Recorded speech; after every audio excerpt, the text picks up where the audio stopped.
Saya tidak melihatnya terlalu jauh seperti itu. Karena bagi saya, sama ada nak menjadi Perdana Menteri ataupun Timbalan Perdana Menteri yang memerlukan sokongan parti-parti yang menang dan menubuhkan kerajaan selepas satu-satu PRU ataupun pilihan raya umum.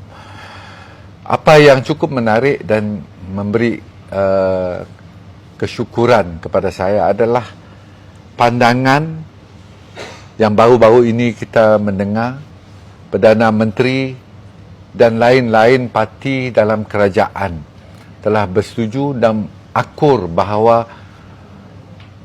kerusi-kerusi yang dipegang oleh wilayah Sabah dan Sarawak sepatutnya balik kepada 35%. Kerana apabila kita menubuhkan Malaysia dalam tahun 1963,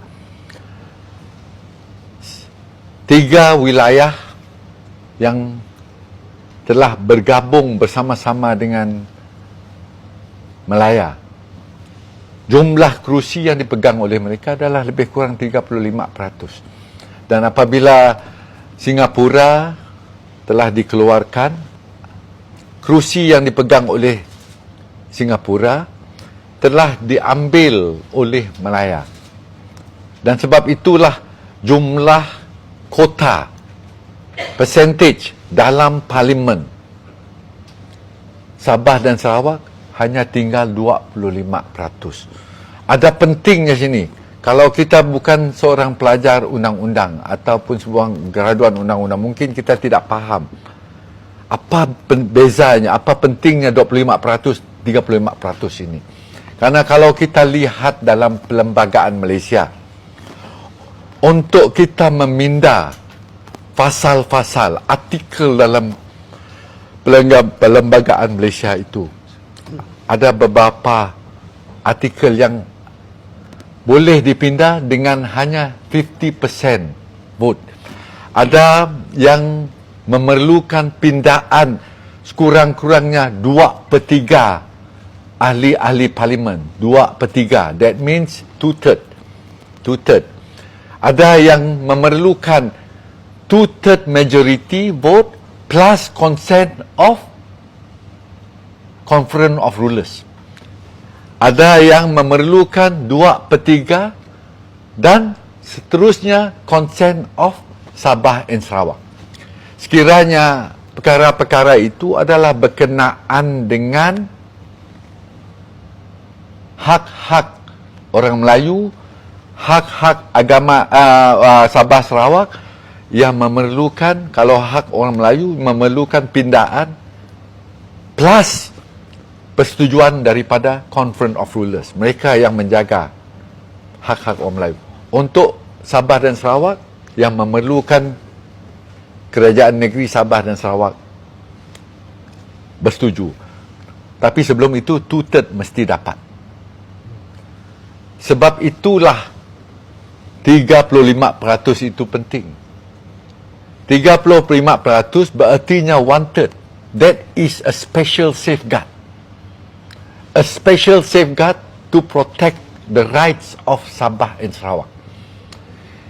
Kalau 35% itu sudah kurang menjadi 25%, berartinya 75%, which is more than 2/3, sudah dipegang oleh Malaya. For them to bulldoze through, membuat pindaan terhadap perlembagaan persekutuan, to take away the rights of certain things, to amend the constitution, akan dibuat lebih mudah lagi. It is more about safeguards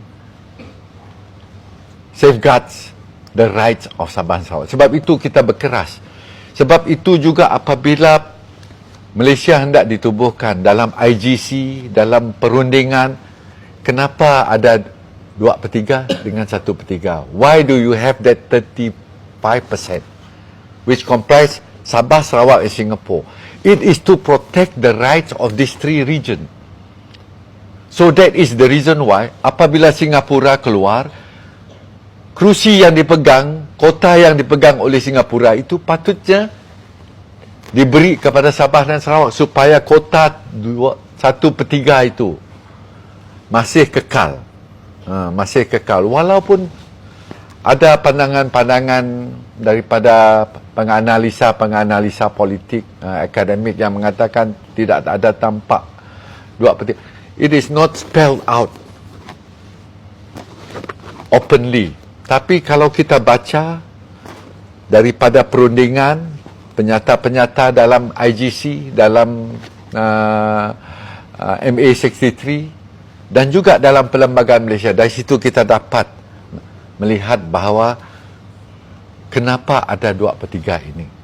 And that is the reason why. To me, 2/3 itu ataupun 1/3 hak yang perlu dipegang oleh Sabah Sarawak itu is a special safeguard to protect the rights of the state, the two states or the two regions. Yeah. Okay.